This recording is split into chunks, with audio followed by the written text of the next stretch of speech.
Pakai motor gosong. Ustadz, ini kok motor kok jarang di sini tuh kenapa Ustadz? Motor itu sebetulnya ada, cuma PK. bad light sini bagi sini. Begini. Di sini ada namanya Sayyidina Hamzah. Jadi panglima Singa Padang Pasirnya. Assalamualaikum warahmatullahi wabarakatuh. Jadi ceritanya hari ini ke Jabal Uhud teman-teman.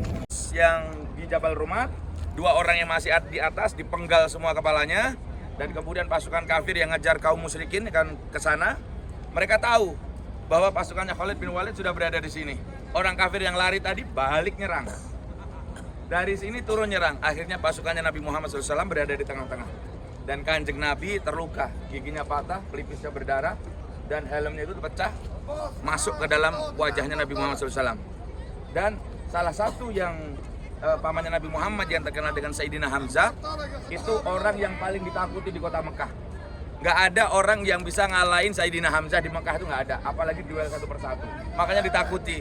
Sampai Abu Sufyan, orang-orang kafir ngasih sayembara, siapa yang bisa membunuh Hamzah maka hadiahnya 100 ekor onta, dan kalau dia budak dia akan dimerdekakan dengan budaknya. Namanya Wahsy, dia ahli lempar tombak. Pada saat perang, Wahsy nyari di mana Hamzah, ketahuan dilempar tombak, kena jantungnya, kemudian beliau menjadi syahid. Setelah perang selesai, Hindun itu istrinya Abu Sufyan, nyari di mana jenazahnya Hamzah. Begitu ketemu, Hindun itu hobinya di sini ada pedang, ada belati, kayak belati komando, Kopassus ya gitu ya. Nah, setelah itu belati itu ditancapkan di sini. Sampai dalam, ditarik sampai pusar, jantungnya Sayyidina Hamzah itu dimakan mentah-mentah. Sambil tertawa terbahak-bahak, ketika dia mau nelan itu, Allah katakan, keluar kau dari mulut orang kafir itu. Dia muntah. Setelah itu nggak hanya itu Bapak Ibu, hidungnya Sayyidina Hamzah dikepras, telinganya dipotong. Dan pada saat 40 tahun setelah kejadian perang Uhud, Allah datangkan banjir di Gunung Uhud. Satu-satunya banjir ya terjadi ya pada saat itu. Ini gunung Bapak Ibu, ini dataran yang tinggi. Logika nggak mungkin banjir. Dan jenazah itu ngapung semuanya, 70 orang itu. Darahnya semuanya masih segar. Dan yang paling dikenali adalah Sayyidina Hamzah, karena jantungnya terbuka, telinganya nggak ada, hidungnya nggak ada. Dan yang itu, tembok yang ini, ya, yang tembok yang ini, itu diyakini. Tapi tidak ada yang bisa satu memastikan, diyakini adalah makamnya Sayyidina Hamzah. Maka orang-orang yang paham tentang keistimewaan Jabal Uhud, sepanas apapun dia akan turun menuju ke sini untuk berdoa, karena keyakinan siapa yang datang ke Jabal Uhud, kemudian dia berdoa di depan makam para syuhada Uhud, insya Allah ada anak cucu keturunannya yang hafal Al-Quran. Sekarang kita berdoa dulu, sama-sama menghadap ke sana. Yuk ikuti saya, Bismillah. Silakan foto, ambil momen di Jabal Uhud. Yang punya foto bisa minta sama Mas Rizky. Nah,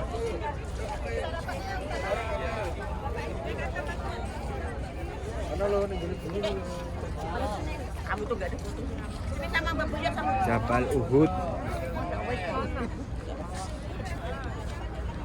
Jabal Uhud, ya Allah. Sana ada makam berapa? 50 mau 40? 50 syuhada yang hafal Al-Quran di sana. Oh 70. Kalau teman-teman di sana ada 70 syuhada yang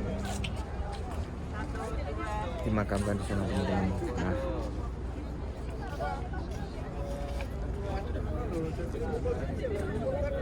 yuk kita ambil sesi dulu. Mau subuhan, Mbak? Subuhan. Ini di tangi. Mantap. Yuk kita foto dulu yuk. Yuk. Kita foto dulu. Ayo, Ci. Mantap. Kafe. Ben ketok cocok kabare matahari. Kasih makan dulu.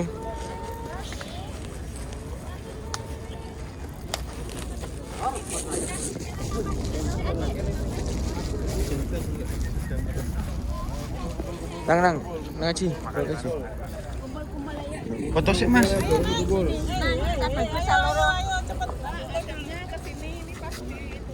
Makan Jabal Uhud. Jabal Uhud. Ada makam 70 Foto dulu Mas. Dan ini makan ibu.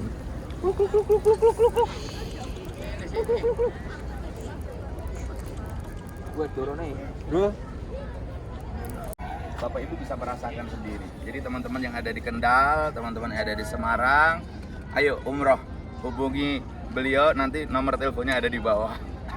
Gitu ya. Jadi kami berada di Jabal Uhud dan insya Allah besok kita akan melaksanakan umroh menuju kota Makkah Al-Mukarramah dan 9 hari saya membersamai bus 27. Terima kasih. Bu Julfa, ada yang mau disampaikan?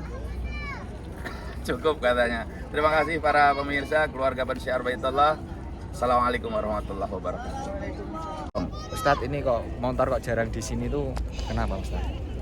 Motor itu sebetulnya ada, cuma Backlight. backlight sini sini bagi sini. Nah, begini. Nah, Tahu lagi kenapa? motor itu ada beberapa. Cuma memang di sini sangat minim sekali.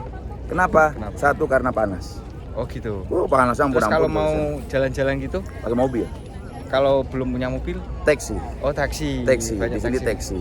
Di sini taksi, jauh dekat ada taksi yang bisa menghubungkan dari tempat satu ke tempat yang lain. Biasanya motor itu cuma buat jarak dekat dari toko satu ke toko yang lain. Jadi di sini itu tidak ada seperti di Indonesia touring. Oh gitu. Gosong semua Mas. Gosong semua teman-teman ya. Karena di sini juga motornya juga tidak seperti motor yang ada di negara-negara maju lainnya. Karena di sini rata-rata adalah mobil. Satu, kenapa? Kenyamanan. Kemudian yang kedua, panasnya cukup ekstrim. Kalau lagi musim panas bisa sampai tembus 52, 53. Itu sangat membakar kulit. Oh, gitu sih. Siap. Ini habis ini berarti ke Masjid Kuba ya Ustaz? Habis ini ke Masjid Kuba. Setelah Masjid Kuba, tapi dari Jabal Uhud ke Masjid Kuba kita akan lewat Masjid Qiblatain, Masjid Khandaq, baru Masjid Kuba, dan melewati lagi namanya Masjid Bilal bin Rabah. Setelah Masjid Kuba kita ke perkebunan kurma, ke kebun kurma, merasakan semua kurma-kurma yang ada di Madinah. Dan satu hal, kurma yang paling berkah adalah kurmanya Madinah.